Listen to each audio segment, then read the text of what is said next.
नमस्कार मित्रों, study classes में आपका स्वागत है। चलिए एपिसोड 19 पढ़ते हैं। राज्य एवं अन्य संस्थाओं में अंतर। राज्य के अर्थ को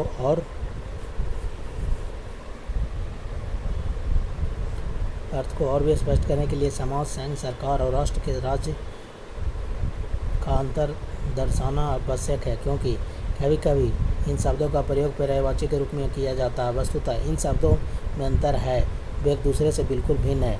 राज्य और समाज में अंतर। समाज उन समस्त समुदायों और संस्थाओं का पूर्ण योग है जिनके द्वारा मनुष्य अपने सामान्य उद्देश्यों को प्राप्त करने में प्रयास करता है। जहाँ कोल के अनुसार समाज समस्त मानवीय संबंधों का योग है। राइट की दृष्टि में समाज व्यक्तियों का एक समूह नहीं, बल्कि विभिन्न समूहों के व्यक्तियों के बीच संबंधों की व्यवस्था है। प्राचीन यूनानी चिंतक प्लेटो और अरस्तु ने राज्य और समाज में कोई अंतर नहीं माना। इसका कारण यह था कि तत्कालीन यूनानी नगर राज्य बहुत छोटे थे। व्यक्ति और राज्य के बीच कोई अन्य संघ नहीं था। एक एवं राज्य मानव जीवन के प्रत्येक पहलू, सामाजिक, आर्थिक, राजनीतिक, धार्मिक, सांस्कृतिक आदि को नियमित करता था। हिटलर और मुसोलिनी जैसे फांसीवादी अधिनायकों ने भी दोनों के बीच किसी प्रकार के अंतर को स्वीकार नहीं किया। मुसोलिनी के शब्दों में सभी कुछ राज्य के अंतर्गत ही है, राज्य के बाहर और राज्य के विरुद्ध कुछ भी नहीं है।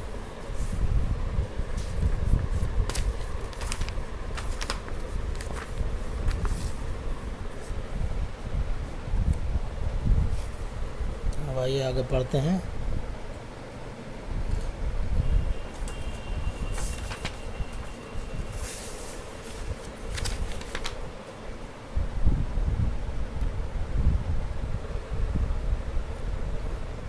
परंतु राज्य और समाज एक नहीं है। राज्य समाज के बीच के भेद को स्पष्ट करना आवश्यक है। मैकाइवर ने ठीक ही कहा है, सामाजिक को राजनीतिक के साथ मिलाना भयानक भूल है, जिसके कारण न तो समाज और न राज्य को ही समझा जा सकता है। समाज और राज्य में निम्नलिखित अंतर हैं। पहला, उत्पत्ति ओरिजिन की दृष्टि से समाज की उत्पत्ति राज्य से पहले हुई, अतः समाज राज्य से पुराना है। दूसरा, उद्देश्य पर्पस की दृष्टि से राज्य का केवल एक कानूनी उद्देश्य है, जिसके अनुसार वह कानून का निर्माण कर उसे लागू करता है और स्थायी रूप से शांति और व्यवस्था बनाए रखने का प्रयास करता है। परंतु समाज के उद्देश्य अनेक होते हैं, धार्मिक, नैतिक, बौद्धिक, सौंदर्यात्मक, आर्थिक और मनोरंजनात्मक। इसलिए बार्कर ने सच ही कहा है, राज्य का एक महान लेकिन केवल एक ही उद्देश्य होता है। समाज के उद्देश्य अनेक हैं, कुछ बड़े और कुछ छोटे, लेकिन कुल मिलाकर सब गहरे और व्यापक हैं। तीसरा, संगठनात्मक संरचना। राज्य एक सुसंगठित संस्था है, परंतु समाज असंगठित भी हो सकता है। राज्य कानूनी रूप से संगठित होता है और दूसरे सदस्य केवल एक ही राज्य के नागरिक हो सकते हैं, परंतु समाज में संगठित और असंगठित दोनों ही श्रेणियां समाविष्ट हैं। एक और यदि समाज में धार्मिक, आर्थिक, सांस्कृतिक एवं शैक्षणिक संगठन होते हैं, तो दूसरी ओर समाज के बहुत से लोग किसी भी संगठन में शामिल नहीं होते हैं। पुनः एक समाज आर्थिक समुदाय का सदस्य, दूसरा समाज धार्मिक या सांस्कृतिक समुदाय का सदस्य हो सकता है, परंतु राज्य की सदस्यता के साथ ऐसी बात नहीं है। कोई व्यक्ति केवल एक ही राज्य का सदस्य हो सकता है। उदाहरण स्वरूप, एस्किमो के सामाजिक समूह का कोई राजनीतिक संगठन नहीं है। इस प्रकार जहाँ राज्य के लिए राजनीतिक संगठन या सरकार आवश्यक है, समाज के लिए यह आवश्यक नहीं है। चौथा, तरीके की दृष्टि से राज्य अपने निर्णय को लागू करने के लिए दबाव, कंपल्सन और दमन, कोर्सन का तरीका अपनाता है। समाज स्वैच्छिक कार्य और समझाने बुझाने का तरीका,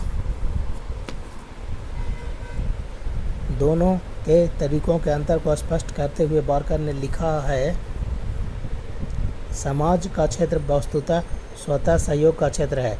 इसकी शक्ति सद्भावना और इसकी विधि लोचपूर्ण है, जबकि राज्य का क्षेत्र यांत्रिक क्रिया है। इसकी शक्ति दमन है और इसकी विधि कठोरता है।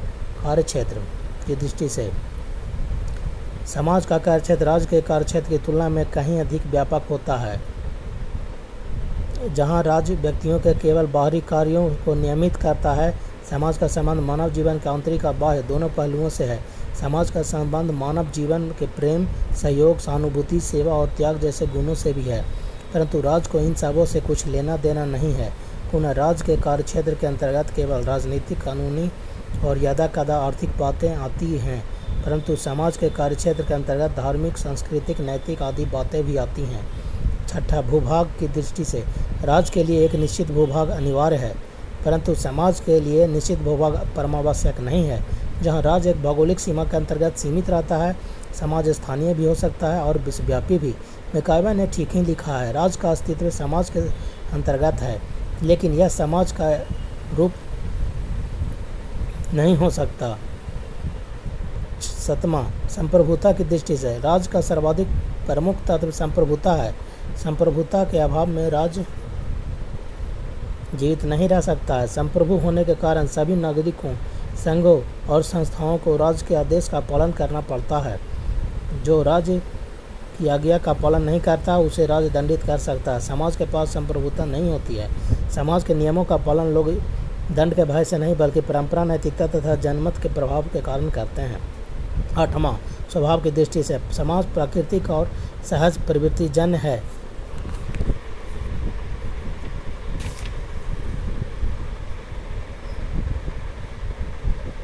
राज्य विवेक की एवं इच्छा का परिणाम है। समाज का जन्म स्वतः हुआ। राज्य का सोच विचार कर सोल्टाऊ के शब्दों में समाज प्राकृतिक और नैसर्गिक है। राज्य इच्छा और विवेक की रचना है। नौवां, अभिव्यक्ति की दृष्टि से समाज अपनी भावनाओं को सामाजिक प्रथाओं, रीति रिवाजों तथा परंपराओं के द्वारा व्यक्त करता है, परंतु राज्य की इच्छा की अभिव्यक्ति कानून द्वारा होती है। यह सच है कि समाज और राज्य में घनिष्ठ संबंध है, दोनों एक दूसरे के पूरक हैं। एक और यदि समाज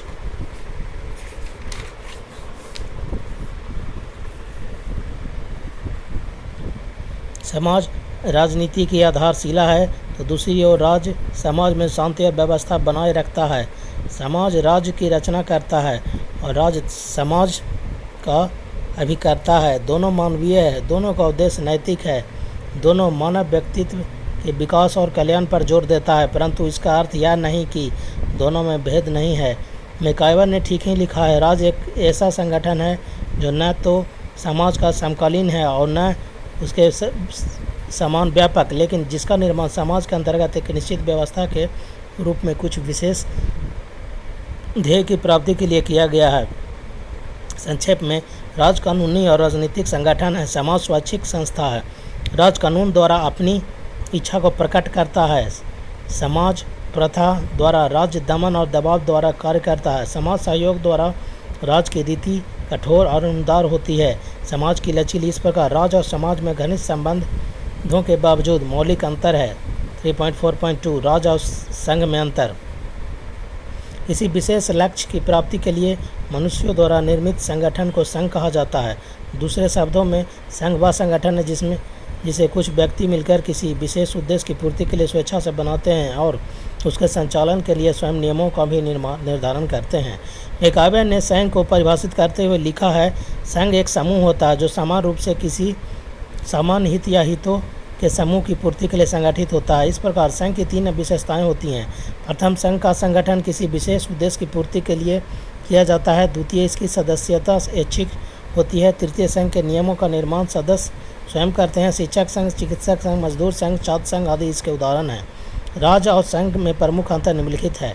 पहला, सदस्यता की दृष्टि से राज्य की सदस्यता अनिवार्य होती है। व्यक्ति जन्म मृत्यु तक किसी राज्य का सदस्य होता है, परंतु संघ की सदस्यता ऐच्छिक होती है। वह व्यक्ति की स्वेच्छा पर निर्भर करता है कि वह किसी संघ का सदस्य बने या न बने।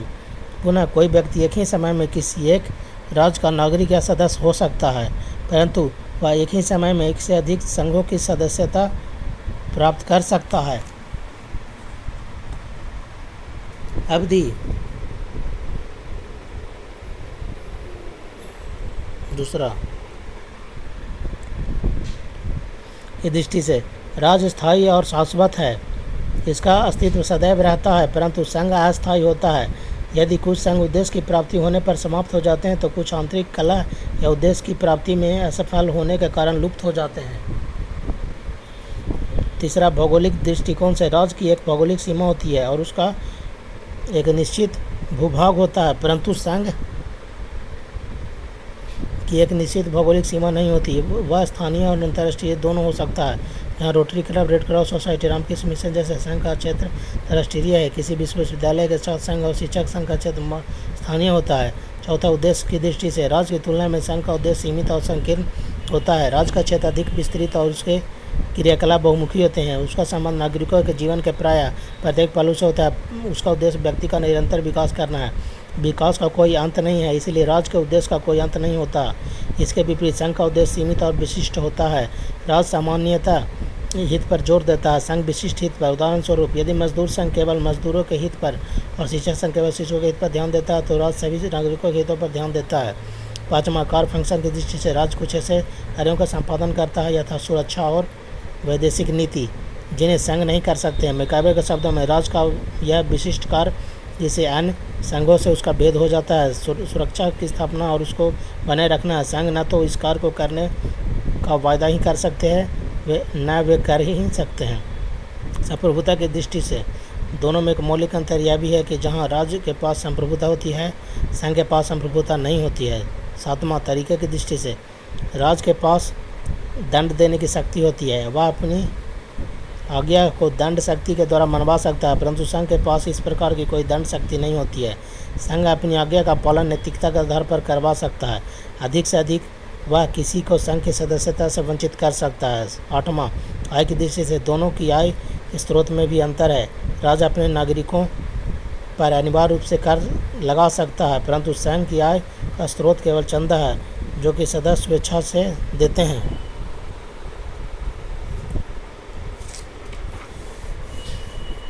नियंत्रण की दृष्टि से संघ राज्य के नियंत्रण में रहता है। राज्य के नियंत्रण में रहता है, राज्य संघ के नियंत्रण में नहीं। राज्य की सीमा के अंतर्गत श्रम संघ, आर्थिक संघ, सांस्कृतिक संघ, शैक्षणिक संघ आदि सभी प्रकार के संघ राज्य द्वारा बनाए गए नियमों द्वारा नियंत्रित होते हैं। यदि कोई संघ सामान्य हित के विरुद्ध कार्य करता है तो राज्य उसे भंग भी कर सकता है। इस प्रकार राज्य सर्वोपरि है, जिसके अंतर्गत सभी संघों का अस्तित्व बना रहता है। इस प्रकार राज्य और संघ में बहुत से अंतर है। इन अंतरों के बावजूद राज्य सिर्फ विभिन्न संघों को नियंत्रित ही नहीं करता, बल्कि उनमें समन्वय और सामंजस्य बनाए रखने का प्रयास भी करता है। राज्य और संघ में प्रमुख अंतर यह भी है कि जहाँ संघ व्यक्ति की केवल कुछ आवश्यकताओं की पूर्ति करता है, वह राज्य व्यक्ति की समस्त आवश्यकताओं की पूर्ति करने का प्रयास करता है। अरस्तु के शब्दों में, राज्य में रहकर ही मनुष्य अपनी पूर्णता को प्राप्त करता है और सच्चे अर्थ में मनुष्य बनता है। राज्य से बाहर रहने का जो दावा करता है, वह या तो पशु होता है या देवता, मनुष्य नहीं हो सकता। दो शब्दों, मनुष्य अपनी पूर्णता की प्राप्ति राज्य में ही कर सकता है, संघ में नहीं। तो चलिए आगे मिलते हैं अगला चैप्टर में। जय हिंद।